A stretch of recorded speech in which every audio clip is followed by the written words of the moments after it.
Hello traders, how are you? कैसे हैं आप लोग? दोस्तों, आइए आज का एनालिसिस करते हैं। और आज सबसे इम्पोर्टेंट बात है कि आज आपका सीपीआई डेटा है।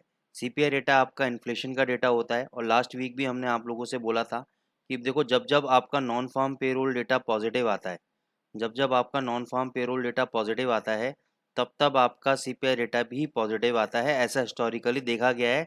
लेकिन but this is not a very hard and fast rule. लेकिन 99% प्रोबेबिलिटी है कि सीपीआई डेटा पॉजिटिव आएगा। अब सीपीआई डेटा के दो पार्ट होते हैं।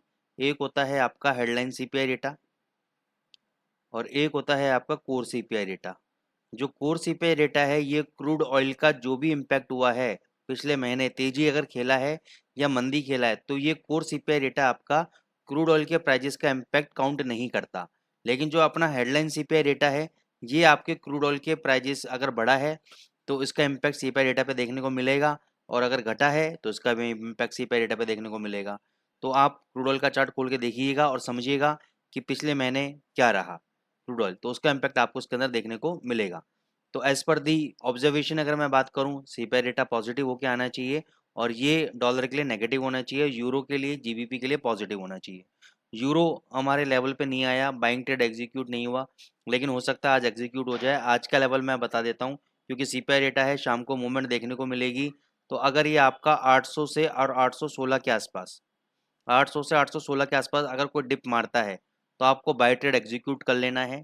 स्टॉप लॉस आपका 700 का रहेगा, उससे पहले कोई भी स्टॉप लॉस नहीं रहेगा आपका। 800 से 810 के बीच में आपको बाय करना है यूरो यूएसडी को। 700 का स्टॉप लॉस रहेगा और आपका 900 का टारगेट रहेगा मिनिमम। 1:1 का रिस्क रिवॉर्ड रेशो है। 950 का भी टारगेट रह सकता है, लेकिन 900 पे आए तो एक बार प्रॉफिट बुक कर लीजिएगा। जीबीपी यूएसडी हमने आपको ऑलरेडी पहले से बाइंग में बताया हुआ था। हमने आपको बोला था भाई इसको बाय करके चलो। तो हमारा बाय था, टारगेट हमारा 2750 2725 का था, 2709 हो चुका है। और अभी भी 2680 चल रहा है, तो आज भी अभी भी हम तेजी में ही है। हालांकि यहाँ पे एक बेयरिश एनगल्फिंग कैंडल बनाया है इसने 2 घंटे के चार्ट के अंदर। लेकिन ये जो इसने कैंडल बनाया है बेयरिश एनगल्फिंग, ये बहुत ज़्यादा अप ट्रेंड के बाद नहीं बनाया। पहले छोटा सा अप ट्रेंड दिया, फिर बाजार साइडवेज जोन में गया। तो इसकी वैलिडिटी इतनी नहीं है। ठीक है, हो सकता है कि ये थोड़ा टूट के यहाँ पे 2620 आ जाए, 2600 आ जाए। लेकिन मैं इस एनगल्फिंग कैंडल को इसलिए ट्रेड नहीं करूंगा क्योंकि मेरा जो स्ट्रक्चर है वो भी ओवरऑल तेजी की तरफ है। तो अगर ये नीचे 2620 आएगा, 2600 आएगा, आज डेटा में आ सकता है। बड़ी बड़ी कैंडल जैसे इसने यहाँ पे कभी बनाई थी, तो ऐसे यहाँ पे भी बना सकता है। तो 2600 के आसपास आ जाएगा। जिन लोगों ने बाय नहीं किया है वो बाय करके चलो। 2500 का आपका फाइनल स्टॉप लॉस है।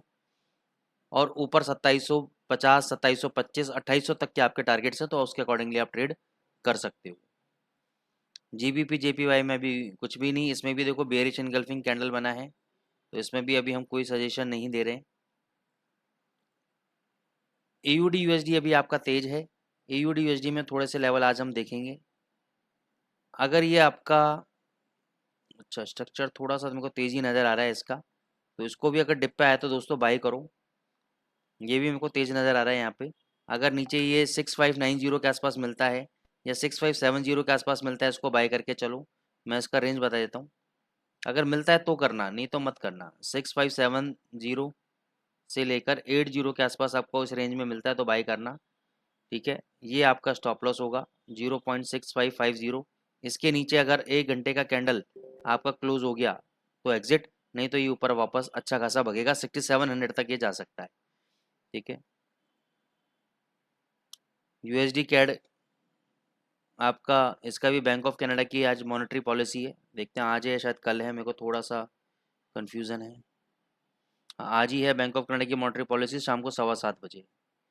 ठीक है, 7:15 बजे। 6 बजे आपका क्या है, सीपीआई रेट है। तो यूएसडी कैड में एक अच्छा खासा आपको मूवमेंट देखने को मिलेगा। तो इसके लिए भी मैं ये सर्च करूंगा कि अभी कोई चेंजेस तो लग नहीं रहे कैड के अंदर। तो ये कैड के लिए एक नेगेटिव हो सकता है, यूएसडी आपको ऊपर जा सकता है। लेकिन फिर भी अगर आपका ये नीचे मारता है, ठीक है, नीचे का ग्राउंड पूरा खुला हुआ है, देखो ये लेवल अगर टूटा 3550 का, तो 3470 तक ये पूरा ग्राउंड खुला हुआ है। बस बीच में ये एक सपोर्ट लेवल ये वाला है 3520 के आसपास वाला। लेकिन ओवरऑल ग्राउंड खुला हुआ है, तो नीचे इसको कहीं लोअर लेवल पे, आप इशारा समझ गए मेरा, इस लेवल के आसपास कहीं ना कहीं या 3500 के आसपास कहीं ना कहीं जहां पर भी आपको आज सपोर्ट मिलता है आप बाय करो। 3470 आपका फाइनल स्टॉप लॉस है। इसके नीचे गया तो एग्जिट, नहीं तो यहाँ से आपको स्कैल्पिंग ट्रेड अच्छा खासा मिलेगा। गोल्ड के अंदर कल आपको 2350 के आसपास बाय कराया था, 2370 का टारगेट दिया था, 2365 लगा के आया है, अभी 2358 चल रहा है। तो मेरे हिसाब से इसको 2300 एक बार 65 तोड़ देगा तो 75 भी जाएगा, 80 भी जाएगा ये। तो अगर आप रिस्क नहीं ले सकते, आप प्रॉफिट बुक कर लो अभी लेवल पे। मेरा ट्रेड अभी भी बाई चल रहा है। कब तक मैं बाई में हूँ?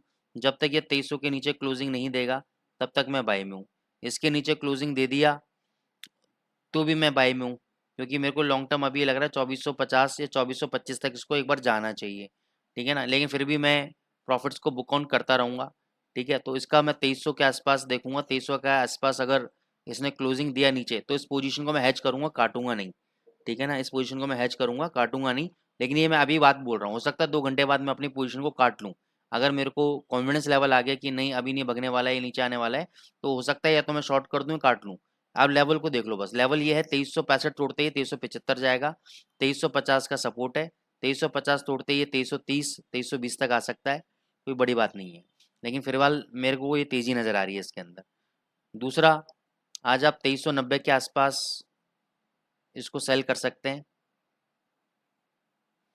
इनफैक्ट 2395 ले लो, 2395 के आसपास इसको सेल करना।